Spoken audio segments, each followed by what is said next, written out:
কারো ছেলে, কারো বাপ, কারো স্বামী। আমরা যারা প্রবাসে থাকি, আমরা হইলাম এক একটা এটিএম কার্ড।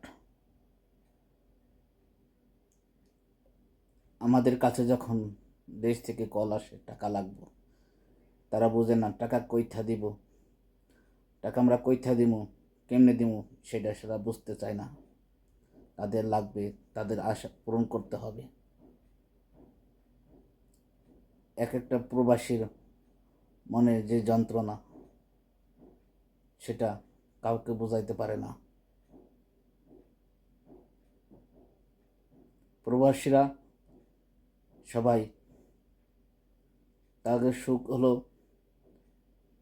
30 দিন কাজ করে যখন বেতনটা হাতে পায়,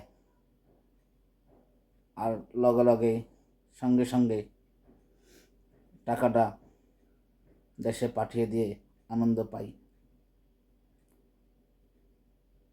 অথচ দেশের মানুষ, মা, বোন, ভাই, স্ত্রী, কন্যা, সন্তান কেউ বোঝে না